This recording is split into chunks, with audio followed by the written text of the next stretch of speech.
February 1877, along the Niobrara River in the Nebraska Territory, the limestone bluffs stood like frozen wave crests above the valley. The wind came up the draws and turned every breath into needles. And there, beneath a shallow natural cave that most settlers used as a temporary lean-to, a Swedish widow named Marta Lindström was doing something that made men stop on the trail and stare. She wasn't widening the mouth of the cave for comfort. She was cutting backward, chiseling into the rock face as if she meant to hide a room inside the cliff itself. Each day, a fresh fan of pale stone chips spread across the snow like spilled grain. People called it madness because they couldn't picture the purpose. A cave was a cave. You sheltered in it, you moved on. You didn't try to improve limestone with hand tools in the cruelest month of the year. Yet Marta kept a steady rhythm. Iron chisel, wooden mallet, 2 sharp strikes, a pause to listen, then 2 more. Before this story ends, there will be a number, measured, written down, that made the loudest skeptics go quiet. Not a rumor, not a feeling. A number. Marta was 41, small-framed and stubborn in the quiet way of someone who has already buried the person who used to argue on her behalf. 16 months earlier, fever had taken her husband and left her with thin soil, a leaking sod house, and 3 children who could not afford another winter mistake. The sod walls were thick, yes, but wind had a talent for finding seams, and cold had a talent for turning good enough into tragedy. She had learned that lesson the hard way years earlier, in a hillside dugout where the air felt less like weather and more like a constant. Summer heat stayed outside, winter cruelty stayed outside. The ground did not care about dramatic temperature swings, it moderated them. Marta didn't have the language of engineering, but she had the memory of waking up in a dugout to find water still liquid when neighbors chipped ice from buckets. Now she looked at the bluff and saw the same promise, thermal steadiness, if she could get deep enough to escape the surface's tantrums. The first man to challenge her arrived with the confidence of someone used to being right. His name was Garrett Morrison, a former Army survey engineer who'd staked bridges and railroad grades across half the territory. He rode in from the west, dismounted, and watched her work with narrowed eyes, as if calculating how long it would take the cliff to punish her. "You're undercutting the face," he said. "Rock doesn't forgive pride. That roof will fail when thaw comes. If it doesn't fail, then it'll fail when the next load of wet snow sits on it." Marta didn't stop swinging. She listened the way you listen to a distant train, acknowledged but not redirected. "This bluff has held winters longer than either of us," she said. "I'm not asking it to do something new. I'm asking it to do what it already does. Stay steady." Garrett left shaking his head, the way men do when they can't command an outcome. But the idea that a widow might be weakening a bluff traveled faster than his horse. Winter that year had a strange temper. Warm spells lingered too long, then cold snapped back without warning, like a trapdoor. Some Lakota families who trapped along the river spoke quietly in the trading post about wrong signs, pressure changes, birds shifting early, a kind of tension in the air that had nothing to do with what your eyes could see. Most homesteaders dismissed it because the frontier trained people to respect only what arrived with force. Marta didn't. She had learned that the worst weather often begins as a lie. A mild afternoon that makes you careless, a calm night that makes you sleep too deeply. She worked as if the season were a judge waiting for a single sloppy sentence. By late January, the shallow cave no longer ended where nature had stopped. Behind the back wall, a new chamber had begun to take shape, curved, not square, because corners hold dampness and dead air. She leveled the floor and laid a bed of gravel and sand so meltwater couldn't pool and steal heat.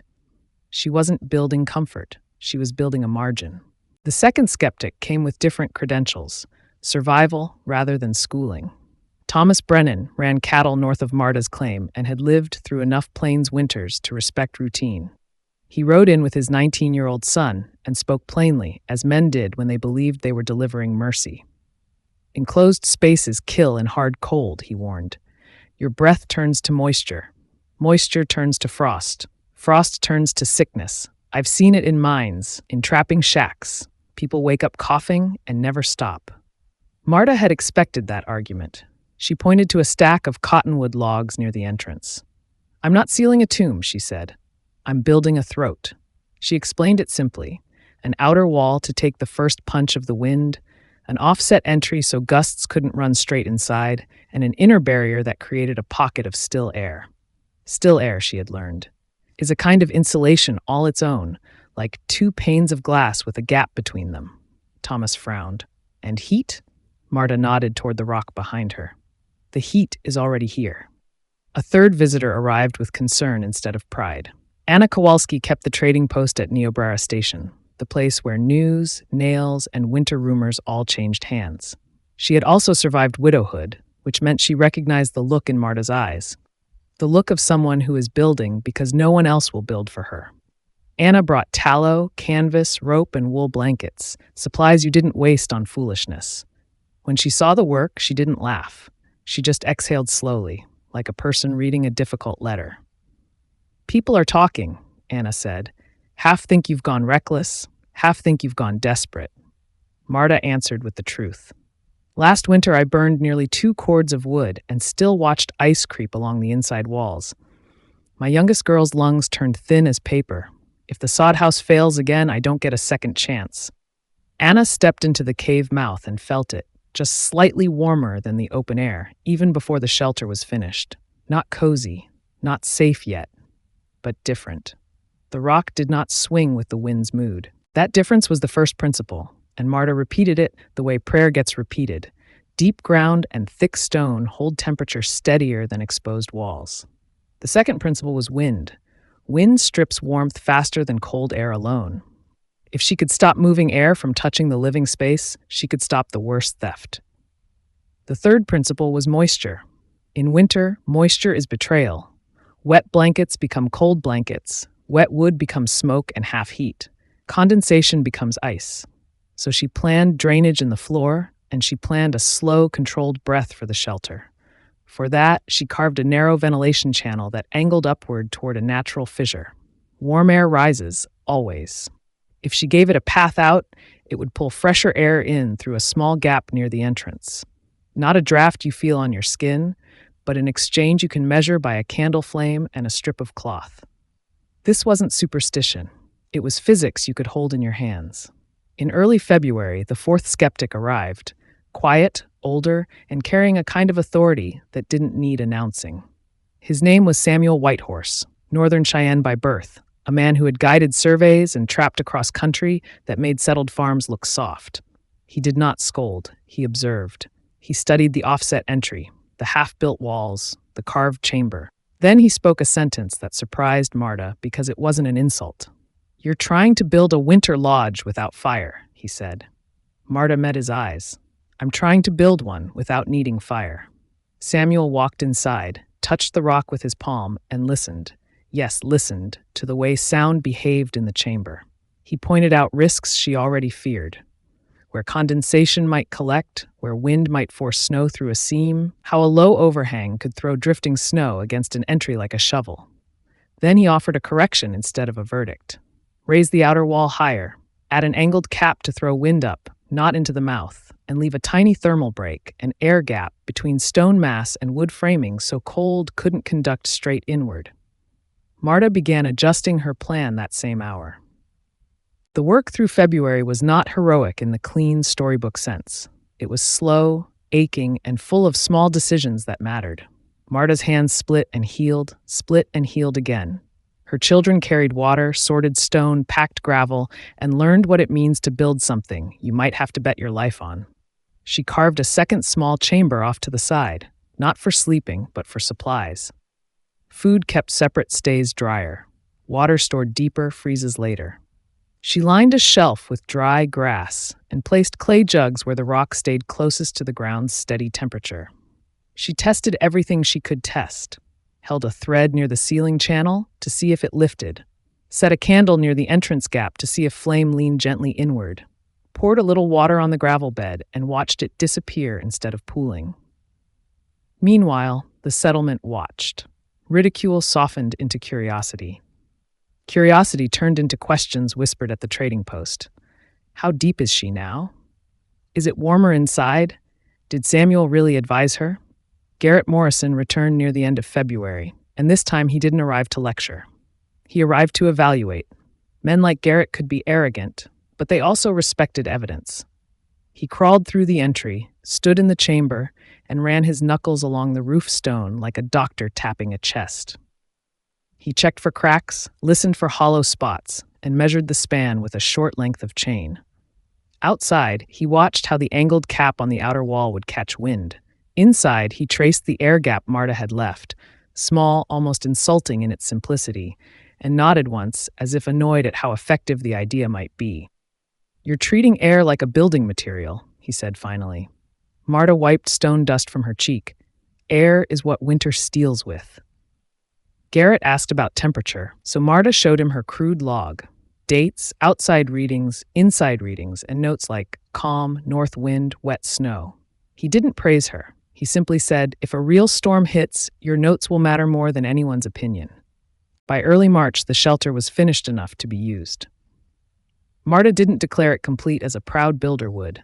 She treated it like a tool, ready, tested, and waiting. She stocked it with simple rations, beans, cornmeal, salt pork, hard bread, enough for several weeks if they had to stay put. She added spare mittens, dry socks, tallow candles, and a small tin of lamp oil. Most important, she added the quiet necessities: extra wool, a strip of canvas to reseal gaps, and a shovel kept inside so it couldn't be buried outside. Thomas Brennan stopped by and spoke differently than before. Not apologetic, but cautious, as if the ground under his certainty had softened. "If this works," he said, "you'll show others?" Marta answered without hesitation. "If it works, I'll show every mistake I made so they don't repeat it." That promise was not generosity. It was frontier logic. Knowledge that stays private dies with the first family that needs it. The weather kept lying. One day brought meltwater and mud, the next brought a knife-edge freeze that turned ruts into stone. Birds appeared early, then vanished. The sky could be clear at noon and bruised by dusk. On March 19th, Samuel Whitehorse returned briefly, looked at the horizon, and spoke the way a man speaks when he has no desire to be dramatic. "Something is collecting," he said. "Not tomorrow, not exactly, but soon." "How will I know?" Marta asked. Samuel tapped 2 fingers against his own ear. "You'll feel it before you see it. When the air gets heavy but the sky stays pretty, move then."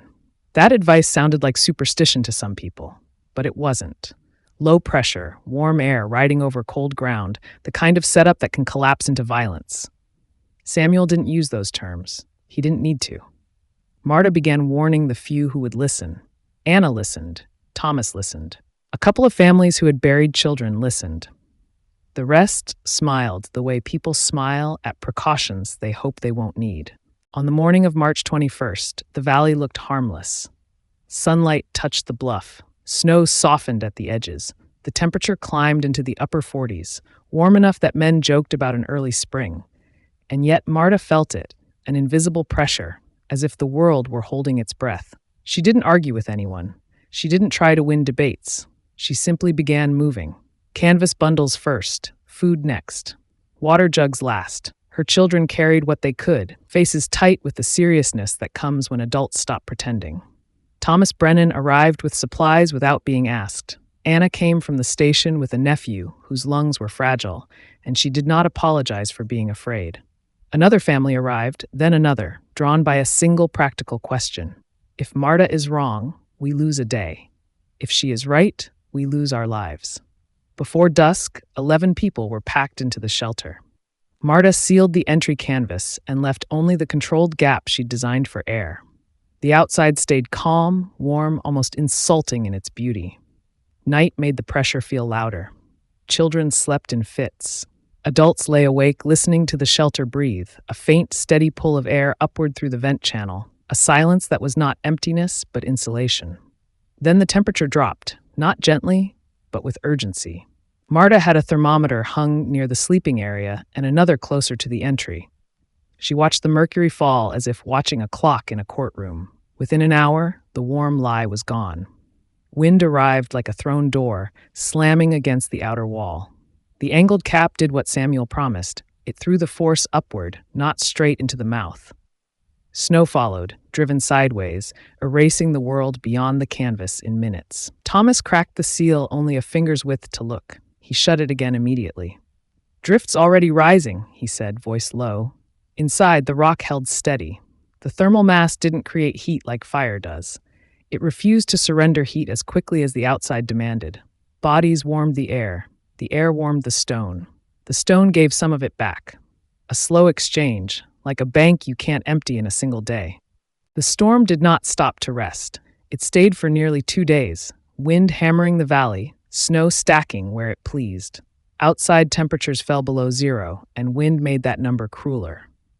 People later argued about exact wind speed because frontier weather instruments were rare and often failed at the worst moment. But everyone agreed on what mattered. You could not stand outside for long without pain turning into danger. In houses across the settlement, stoves burned hard. Wet wood hissed and smoked. Chimneys iced. Drafts turned every crack into a mouth that drank warmth. Families stuffed rags in gaps, piled quilts against doors, and still watched ice form in water pails. Inside Marta's shelter, they did not celebrate. They rationed movement, kept blankets dry, and monitored breath. Marta checked the vent channel repeatedly. A thin layer of frost formed near the outlet, but the flow continued. The slow exchange of air prevented moisture from turning the chamber into a freezing lung. At the storm's height, Marta recorded the first of the numbers that would matter later. Inside temperature held around 49 to 53 degrees Fahrenheit, depending on how many people were awake and moving, while outside plunged far below.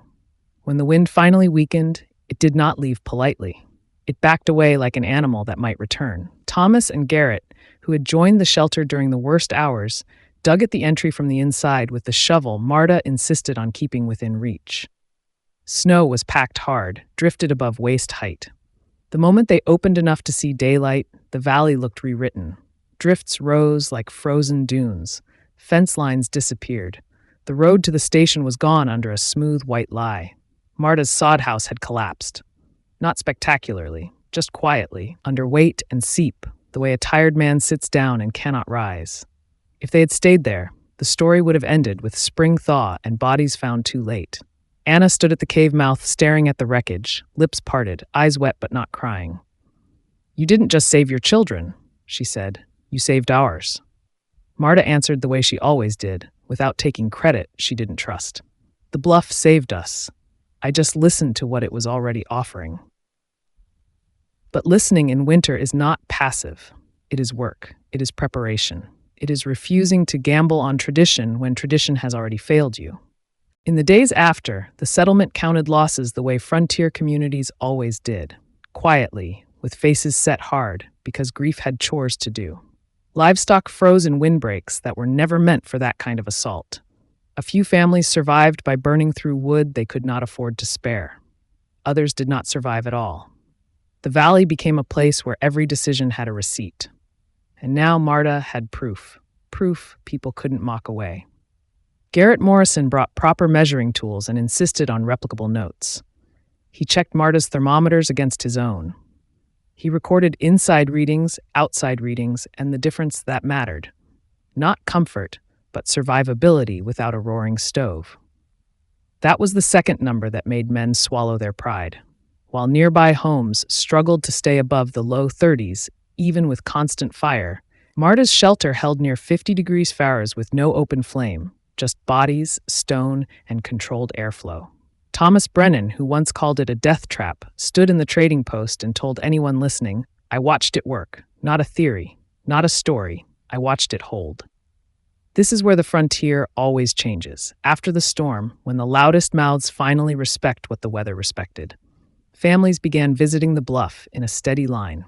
They asked practical questions instead of judgmental ones. How deep? How wide? How do you keep snow from choking the entry? What stops damp from turning everything into ice? Marta showed them the principles, not slogans. Block wind before it touches your living space. Use still air as an insulating layer. Rely on thermal mass to smooth violent swings. Control moisture with drainage and slow ventilation. Store dry supplies where temperature stays stable. Garrett sketched diagrams. Anna helped gather canvas and rope. Thomas organized labor crews for widows and older couples who couldn't carve alone. Samuel Whitehorse's advice traveled too, and people, finally, listened without needing it to come from a white man in a uniform. Near the end of April, before the valley fully thawed, they began building additional shelters. Smaller versions cut into hillsides, reinforced with timber, designed to be reachable within a short walk, even in bad visibility. The idea spread because it was not fancy, it was achievable. That spring, Marta rebuilt her home with the shelter's logic in mind. She added an entry vestibule to create an airlock. She sealed gaps not with hope, but with method. She stacked stone where it would store warmth instead of letting it bleed away. And she kept a written log, simple, stubborn documentation that turned folk wisdom into something closer to field science. This is the moment I'll ask you to subscribe, because these stories aren't about nostalgia. They're about what actually kept people alive when winter tested every assumption. And I want to hear from you in the comments. Where are you watching from, and what's the coldest winter you've ever lived through? By 1880, variations of Marta's bluff shelter appeared along river valleys and cut banks, where limestone or firm clay made excavation possible. Some added stovepipes with careful draft design. Others kept the no-flame approach and focused on depth and sealing. The point wasn't a single perfect design. The point was the shift in mindset. Stop fighting winter with brute force alone. Start using structure and physics to reduce what winter can steal. Frontier life rewarded results, not pride. The storm made that lesson unforgettable. Marta lived long enough to see her children grow past the age where winter could take them easily. Her youngest, whose lungs had once made every cold night a threat, became an adult who could work outside without coughing blood into snow. That was the real payoff, larger than any measurement. And yet the measurements mattered because they changed behavior beyond one family. They turned mockery into adoption. They turned an odd widow's project into a shared technique. Here's the educational note Wildward always owes you. This story is a reconstructed narrative inspired by frontier patterns of survival building. The physics, wind stripping, dead air buffering, thermal mass, moisture control, and ventilation are real principles. But any modern build must follow local building codes, geology safety practices, and proper engineering where required. This is not technical or legal advice, just a reminder that winter still judges shortcuts the same way it did in 1877. Out there, the land didn't reward tradition. It rewarded what worked. And when the sky turned ugly, the only argument that mattered was the temperature you could hold inside your walls.